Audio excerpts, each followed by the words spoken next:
dad not included here. And today I want to focus on the Mackenzie Shirilla case, the case that was brought back to life with the Netflix documentary, The Crash. This brought a lot of attention. I know a lot of you have seen this. I know I've told a lot of people to watch it myself. And basically what happened was it involves 3 teenagers. And they were in a vehicle that was going in around 100 miles per hour down a long road that had a bend in it, and then it kind of straightened back out. They crashed at the end of this road. Basically, the road comes to a T. They ran through the stop sign, ran through the intersection, and smashed into a sign in a building. As I watched the crash, I came away thinking a few different things. One of the big things was, I'm a father, and I have children that are that age, the 17, 20, 19-year-old range. I have children right there, right now at that age, and I know what they're like. I know what they're like at 17. I know as they turn 19 and 20, even like how they are when they're that age as well. And so I have a personal connection to what would it be like if I have lost my son or daughter from a car accident, or if my son or daughter, and I've got 5 kids, so I have multiple sons and daughters, but if I lost one of them, or if one of them was the driver of a vehicle that ended up crashing and 2 of the passengers had died. Dominic was Mackenzie's boyfriend, and then Davion was a very close friend to Dominic especially. And that is one of the biggest things that I feel compelled in this story. The other thing is the law aspect of it. So when I look at the case itself and how it was presented in the crash, and then also lots of footage that I've been watching outside of the documentary from the trial itself. I'm also reading through a lot of the evidence, and I have several things that I want to touch on today. The first thing is going to be the difference between the prosecutors and the defense. That is the main thing I want to focus on at the beginning. Then I'm going to transition to showing you some an accident recreation that I created based off of the evidence that I found. So it's going to be a 3D recreation of the accident. So I can look at it a bunch of different angles, and it's stuff that I don't think anybody else has ever done yet. And the reason why I wanted to do that was because I struggled with the idea of having this single surveillance camera. Now there were 2 really main ones in the same building, so it was both represented the end of the crash, but it's really the one that you can actually see the vehicle come in from frame and then go through the intersection and then hit the sign and then the building behind it. And though that is the smoking gun of the prosecutor's case, along with the data that was pulled from the vehicle in the black box, which is also called the event data recorder. These things were heavily used by the prosecution to try to show that Mackenzie did, in fact, murder the 2 boys that were in the vehicle with her. She was convicted, and she is in prison. So let's go back to the case. Now, after I stepped away from watching the documentary and the other trial footage that I went through, I felt like I wanted to make a comparison. Now, I don't want to in any way discredit the seriousness of the events here by making this comparison, but I think it's a fair comparison as I look at how the prosecutors presented their evidence and how the defense did with theirs. And you can really see it in the closing arguments. And I'm going to say it was like watching a football game between a Division I team and a Division III team. That was the difference in how this was presented and how this went through. And you can really see this in the closing arguments. So let's start with Allison. She began the closing arguments. This is one of the prosecutors. Allison. Good afternoon. I don't know how to pronounce her last name, so I'm not going to slaughter it for you guys. But she starts out and she shows part of this video of her turning, controlled turning. I'm not going to focus on that. I'm going to focus on how they presented themselves. So listen to her for a second. That car did not miraculously combust from 25 miles an hour to 100 miles an hour. She put her foot to that pedal. Notice how confident she is. She's talking directly to the judge, and the judge is the jury in this case because it was a bench trial. No one but her did that. She's not hiding behind the podium. I'll go back and freeze on her. She's not hiding behind the podium. She's speaking to the judge, looking at the judge, She references the videos that she's presenting, and she's got some good hand movement to be engaged in her conversation. Just really, really nice stuff from the prosecutor here, Allison. Now, let's compare that to, this is Division 1 stuff right here. Okay, now I would like to look at the defense, James. Now, I want you to hear the very beginning of his closing statement, and then I'll pause it here in a second. Photographs, horrific. But that doesn't have anything to do with what is the ultimate decision you have to come with here. I mean, wait, look what he just did. He is speaking, but then he starts fumbling over his words. He fumbles over his words. He even puts his tongue out of his mouth, like he doesn't know what he wants to say.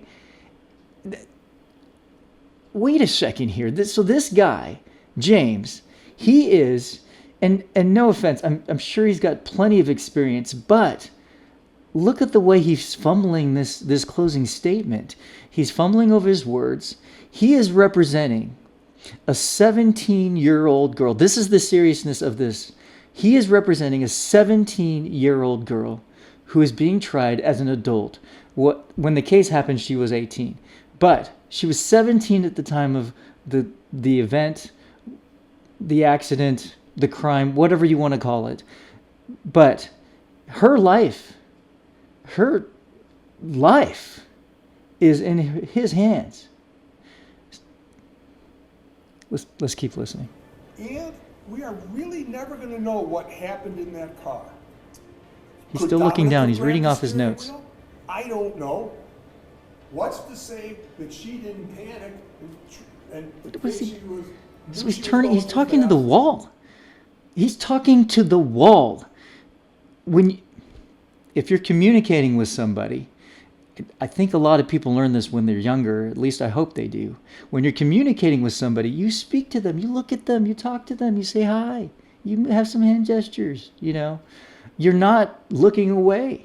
You're not explaining a story about a possible scenario that could maybe convince the judge that this young lady was not responsible in the way that you would call murder. You wouldn't look away and explain that story. You would look at the person that is the jury. The judge is the jury. It is a bench trial. There is no other people on the jury. He looks like he practiced like talking to a jury, like the jury's over there. And maybe in a normal setting, the jury is over there. Tries to get off and just goes even harder on the gas. We don't know that, but that's just as possible as anything. So, Judge, I think the state has failed to meet their burden of proof, except as it comes to the He's still looking down, reading his notes. Reckless, the aggravated vehicular He's homicide, talking to the judge, but he's looking down. Possession of criminal tools, Come on, and guy. of drugs. Thank you. Division 3, man. I Division think the 3. evidence is clear. It's frustrating. Let's look at Tim. Tim was another prosecutor on the case.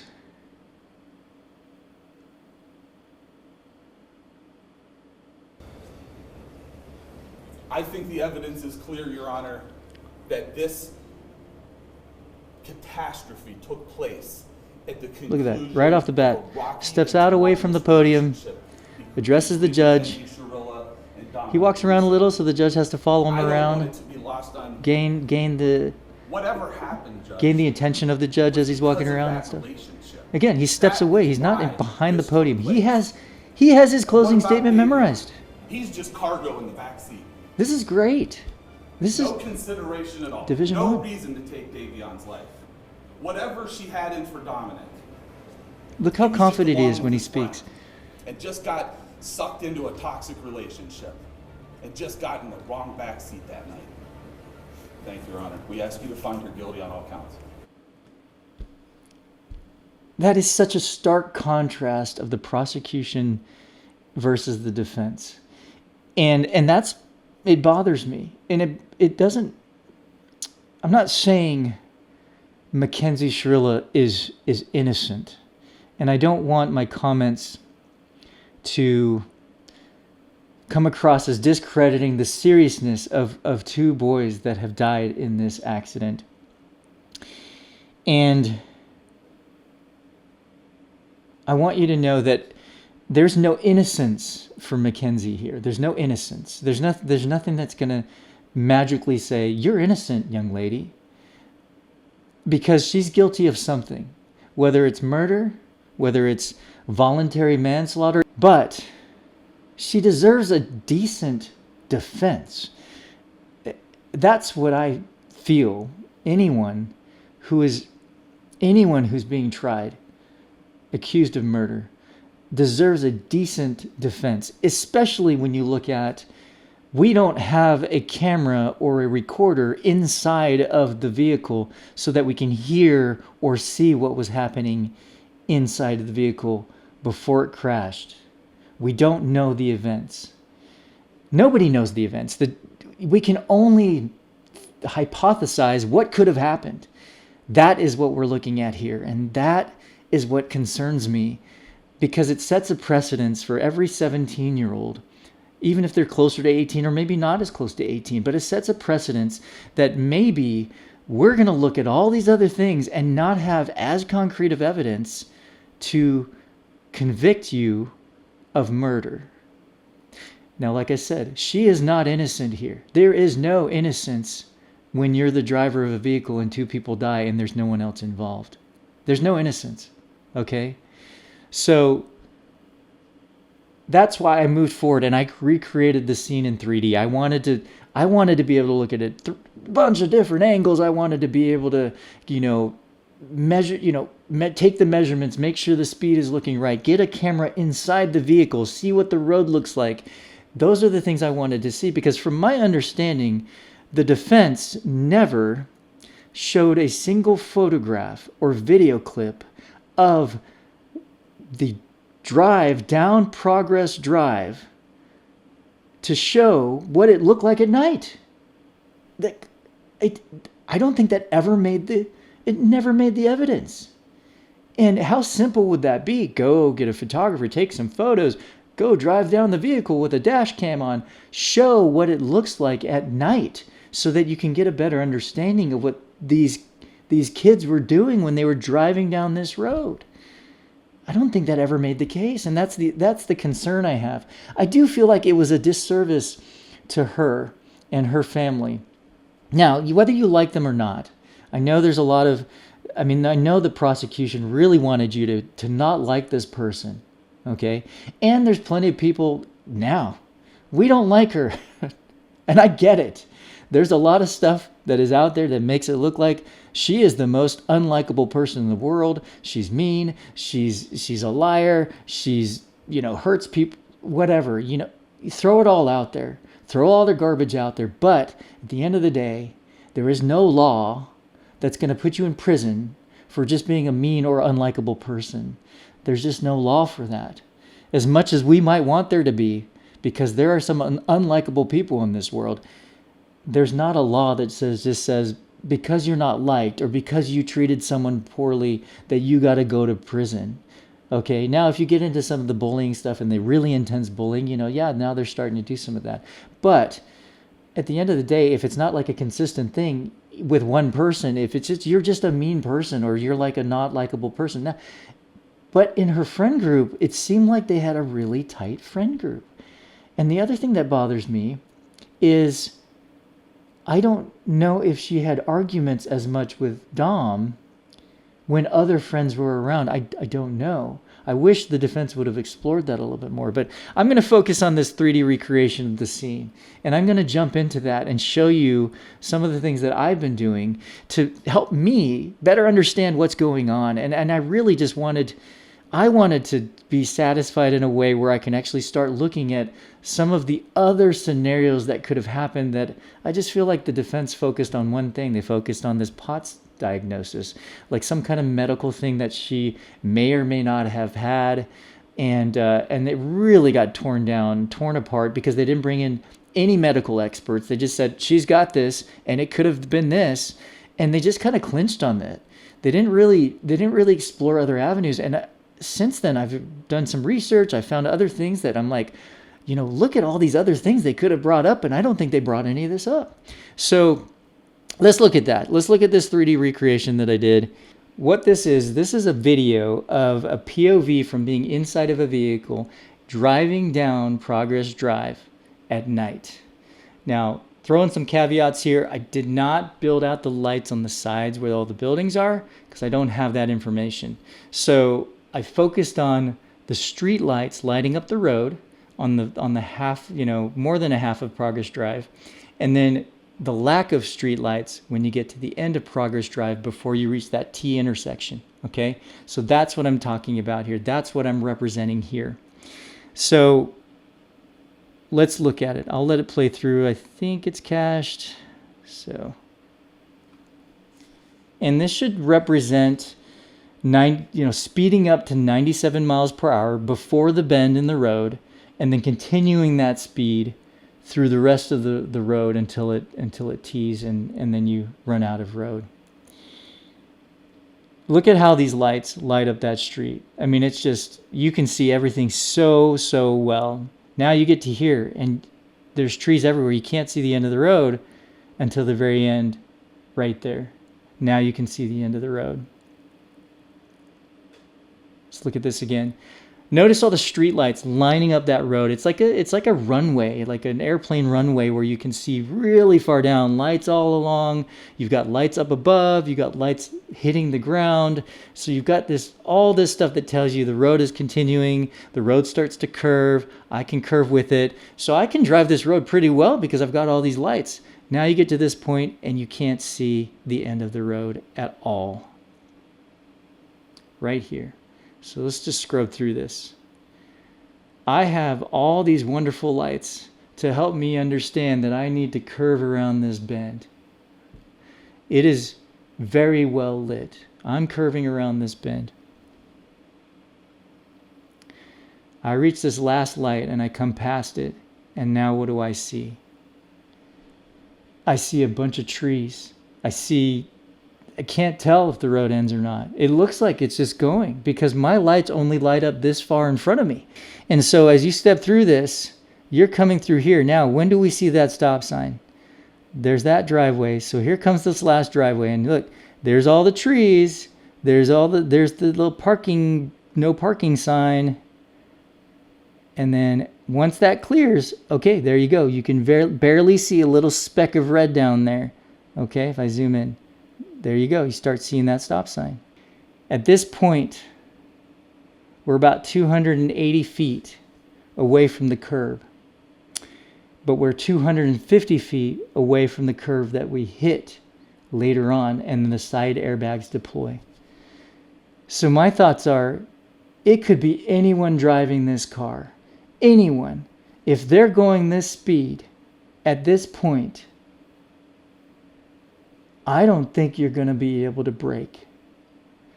Based off of the data, based off of reaction time, the standard reaction time that you have to have your brain compute that you need to stop to where you actually move your foot to the pedal. There are studies that show moving your hands happens a lot faster.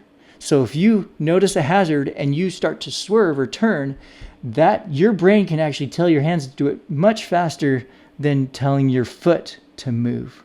So keep that in mind too. So as you're coming down this road, it could be anyone driving this car, the average person driving this car. If you're going 100 miles per hour, let's say you were on a joyride, and I know you're trying to throw the theory of the joyride out the window, but let's say it was a joyride and they were all in on it. They're all driving down this road. They're thinking this road just extends on and on and on. You can't see the end of the road until you get about here. And you don't have the 355 feet to have your brain tell your foot to get off the gas and hit the brake. And you throw in some side airbags. This is a possibility. This is a plausible possibility. So now you're curving. Maybe it's Mackenzie just realizing I gotta curve. Maybe it's someone else grabbing the wheel. I don't know, but you're freaking out. You're starting to curve. You see the end of the road. You're going 100 miles per hour. The only thing you can think of is to turn. You're thinking about trying to hit the brake, but that comes later because you just can't process it fast enough. And then it's too late. Right here is where the side airbags deploy. Now you're probably blind to everything. You're freaking out even more because you're experiencing the car crash. And then you have no time before you hit that wall. 2.5 seconds needs 355 feet going 97 miles per hour before your brain can tell your foot to move off the pedal and hit the brake. Nighttime conditions going 97 miles per hour on a road that's completely dark. Could there have been another case of another scenario where this was not murder? I think the defense really fell apart when they did not explore some of these things that are just glaring things that anyone can look up, anyone that can say to themselves, hey, what could cause me to not stop when I want to stop when I'm driving a vehicle? And these are real, documented, scientific things that people experience. That's why I wanted to recreate this video, because I did not like the Division 1 playing the Division 3 team when someone's rest of their life is at stake. Now again, you can hate that person. You can hate everything about her because there's plenty of media that's going to tell you that you should hate her. But she deserves a fair trial like anybody else. Now you might say it's fair because the defense had all that evidence and they just didn't really do anything with it. So it's fair because they had it. They had that evidence. They had it with them and they just didn't do what they needed to do with it. And that's one argument. You could say that. You can say that's okay. And in all reality, maybe that's fair enough. But did you see the closing arguments from the defense attorney? Did you see that? Because you looking at that, that's a representation of how this whole case went. And so that's what I'm talking about. And as a parent, I want to know what happened in this vehicle. I really do. I want to know the truth of what happened in this vehicle. No one knows for sure. All it is theories. All it is, the prosecution had theories. I have a theory. I have multiple theories. The defense had a theory about pots. Did not present that very well. So this is what we're left with. This is a possible theory. I'm going to have more that I'm going to talk about in other videos. So stay tuned when I actually release some of these other thoughts. There's several other things I want to talk about. Possible theories of what's happened at the last few seconds here. One last thing to say. Mackenzie Shirilla is not innocent of anything. She is guilty of something, period. She was driving a vehicle about 100 miles per hour down a road that's 35 miles per hour with two people in the vehicle, her boyfriend and a close friend of her boyfriend's. Sounds like she wasn't as close to that friend, but they were all in the same friend group. She is responsible for something. She is guilty of something. Was it murder? I don't know. I don't think I could know unless I knew what happened in that car. Was it voluntary manslaughter, involuntary manslaughter, reckless vehicular homicide? It could be any one of these. And I'll talk about those more in a different video. Thanks for listening. I'm really intrigued by this story, the case, and it's very hard to imagine this being one of my kids involved in this in any way. And so I feel for the parents, all of the parents. I feel for them. I think Mackenzie's mom should probably not talk to anybody or Mackenzie for a long time, just to give her some space, let her accept some accountability for this. And she does not present herself very well from the video clips that I've seen, the mother. But she's still a mother. And Mackenzie has a mother and father, just like Dom and Davion did. Those two pay the ultimate price for these actions. Those parents will never see their kids in this life again. Mackenzie's parents can still talk to their daughter. There's a big difference there. She is guilty of something. She's accountable for this. There should be some sort of sentence. And she has one. And that might be good enough for everybody. I just didn't like how the court case played out. I truly expect her to be in prison for a while. No matter what the verdict was, if it was dropped down to something else, I don't care. I expected her to spend time in prison for what she has done. Don't get me wrong on this. I didn't create this to prove innocence. I created this to get a better understanding of what might happen in that car and any of the theories that might be plausible. Because if I was a parent, I would want to know the truth. It was very persuasive by the prosecutors to say that this was 100% murder. She drove the road beforehand, whatever. Again, a lot of that was not very strong. A lot of it was character. A lot of it was, let me prove that this is a mean, ugly person. And then that's why she must have murdered this person. You know, there's a lot of that. But we don't know what happened in the vehicle. Again, thanks for listening. Thanks for spending this time with me. And let's do this again sometime. All right? I'll talk to you guys later.